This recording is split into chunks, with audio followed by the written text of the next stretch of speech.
friends, welcome to my channel. If you don't know me, my name is Sarah and I am stoked for today's video. Also, I felt like the vibe of this video is a little more informal, so I'm just sitting in front of my window because the lighting's really good. Also, I tried a new CC cream today and I think it's way too dark for my skin, so if I look crazy, I'm sorry, but that's the norm around here. So anyway, the reason that I am really looking forward to this video is because for someone who enjoys watching as well as making food content on YouTube, I think that a video like this is kind of like a what I eat in a day, but taking it almost a step further. And for me, videos like this are just a little more informative and spark more ideas for myself than just like a typical what I eat in a day, if that makes sense. So today I'm going to be sharing with you some of my favorite lunch recipes to make. These aren't the ones that I make every week of every month of every year. I definitely like to have variety. I can't just eat the same thing every single day, every single week. So these are just some of my favorites that I thought of for this video. I would be more than happy to do another video, I'd also be happy to do it about either breakfast or dinner as well. So if you're interested, let me know down in the comments. So I'm going to be sharing 4 lunch ideas and pretty much recipes too. And the reason I chose 4 and not 5 is because I think 5 lunches in 1 week is a little unrealistic. And not to say that if you watch this video and you want to make these recipes, you have to make them all in 1 week. Again, it's just an idea video, but I thought if I had put 5 lunches in here, then people might assume that I eat a different lunch every single day during the week, and that's just not true. And also for the sake of this video and saving time, I did film this all in 1 week, so I did actually eat these lunches this week. But realistically, when I meal plan and meal prep, I'm making at most 3 different lunches for the week, and by that I mean the weekday, Monday through Friday. Saturday and Sunday are always up in the air for what I'm doing and what I'm in the mood for. So yes, I am providing 4 different recipes, but at most I'm normally making 2 or 3 for my lunches during the week. So what I really like about these recipes is that 1, they're either super easy and can be easily thrown together multiple times throughout the week, and then 2, if that's not the case, then I can easily make multiple servings of it. So that way I'm only doing a lot of work on 1 day, but then I get 2 or 3 lunches out of it. So let's just hop right into it. The first one I'm going to show you is just some basic oatmeal. And I know oatmeal is technically a breakfast food, but I recently haven't been too hungry for breakfast recently, so I don't eat too much. And if I do, if you've seen my videos, it's always just a rice cake with some cream cheese and some kiwi. So I really do enjoy oatmeal, and to me oatmeal is also extremely filling, so I'd rather have it as a lunch or even dinner sometimes just because it fills me up more and I don't want to be super full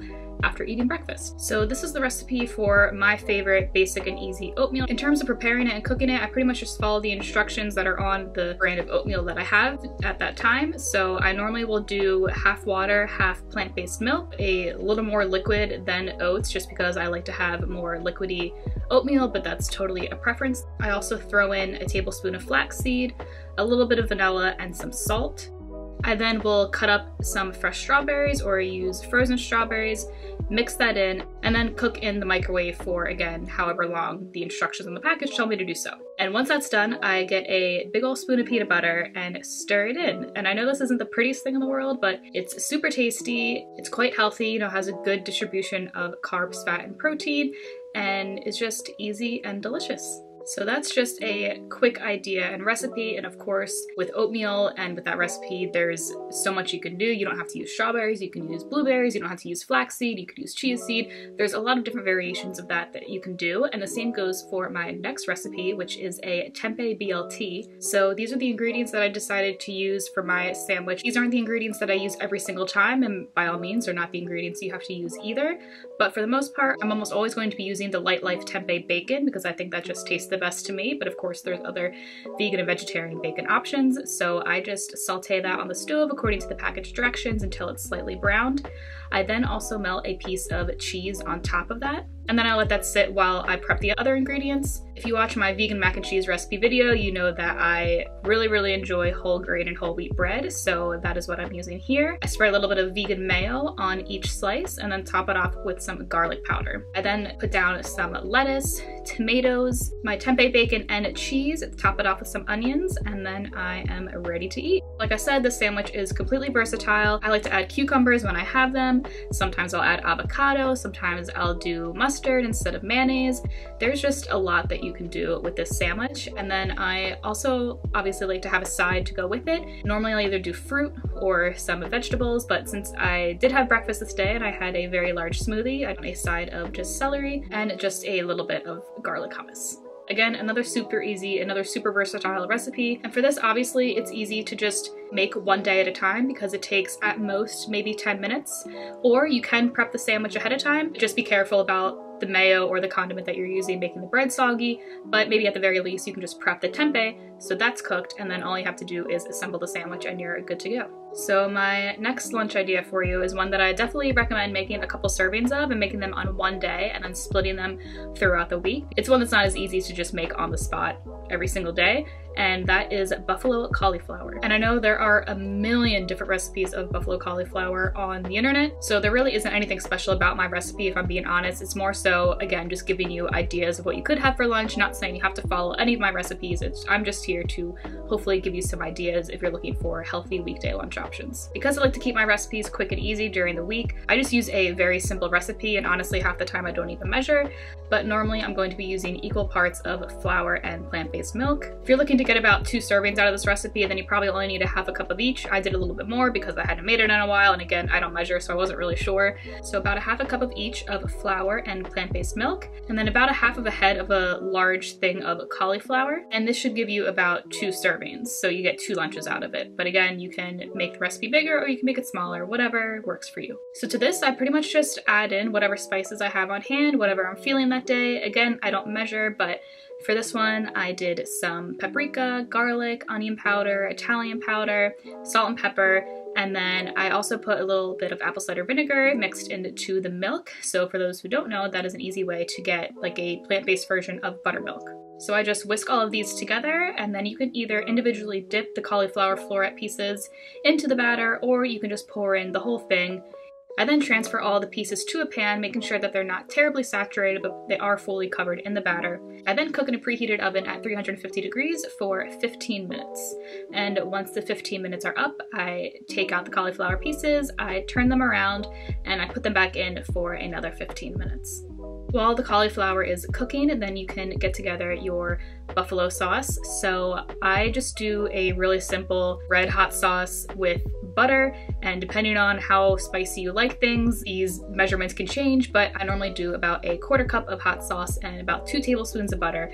Melt that in the microwave very slowly, just, about 10 seconds at a time until everything is melted. Once your cauliflower is finished cooking, then you can toss the cauliflower in a bowl with the sauce, or you can do it just like I am here and pour it straight over the cauliflower on the plate. And I don't know what it is about buffalo cauliflower, but every time that I make it at home, I just want potatoes of some sort with it. So I had pre-made some vegan potato salad, but sometimes I'll just do some mashed potatoes. I guess because they're like light and fluffy, and if the cauliflower is too spicy, then having, a bite of a creamy potato makes it less spicy. I don't know what it is. So I will link the vegan potato salad recipe that I use down in the description. It's super easy. But of course, for a side to go with cauliflower, you can have whatever you want, or you can have just the cauliflower. I actually just finished having that as my lunch, and it was so good. And I can't wait to have more of it tomorrow because I made 2 servings of it.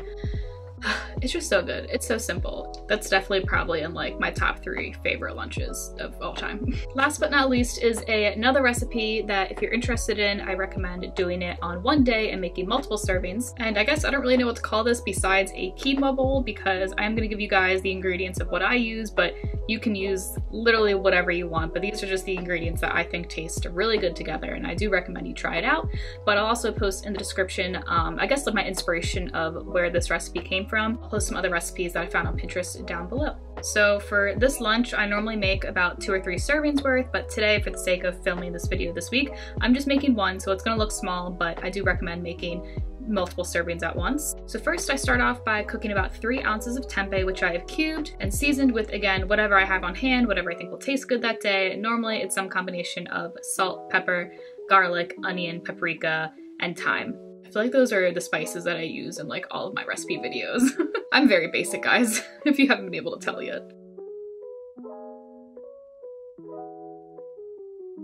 So I'll cook the tempeh until it is lightly browned, and then I just throw everything together. So for this specific quinoa bowl that I'm doing today, again, sometimes it changes, but on this day I threw together some greens, a little bit of quinoa, blueberries, avocado, onion, my tempeh of course, chopped walnuts. I do normally throw in some cheese. A lot of the time I'll use goat cheese, but I did not have any today. But I did have Follow Your Heart shredded vegan Parmesan, which I'm absolutely obsessed with, so it's okay that I didn't have goat cheese. And yeah, I topped my quinoa bowl off with a little bit of that. And then I normally just do some sort of oil and vinegar or balsamic dressing to go on top. And today I had a small bottle of a lavender balsamic that I got a couple months ago. This is honestly so good. I am obsessed with lavender, and I feel like it fit really well into this recipe. It goes great with both sweet and savory items, but I know most people don't have lavender balsamic, so just any sort of regular balsamic will do. Or if you're not a big balsamic person, then definitely check out the 2 recipes that I'm going to put in the description, because they have really good dressings for their quinoa bowls as well, which would also taste good in something like this because, again, they're very similar. And there you have it, friends. Those are 4 of my favorite lunch ideas or lunch recipes that I really hope you try out. And if you've been needing inspiration for lunch or dinner recipes, hopefully this helped you out. I will be the first one to tell you that your weekday lunches don't have to be totally boring and just super healthy and the same thing 5 days a week, because that's just not realistic. That's not fun. You're gonna get tired of eating healthy if you're forcing yourself just to have like a Caesar salad 5 days a week. No hate to Caesar salads, because I love Caesar salads. Maybe I'll include that in my next favorite lunches video, but I think you get the point. It's nice to have a variety. It's nice to find inspiration in other places and just change things up a bit whenever you're feeling that things are just getting too bland or too repetitive. So thank you so much for watching this video. If you want other recipe videos from me, then I will link that playlist both up here and down in the description. I've been making a lot more food content recently, which I'm very excited about, so please give it a try. Like this video, subscribe to my channel. It would help me out a lot and I would love you so much. And yeah, thanks for sticking around. I will see you at the next video.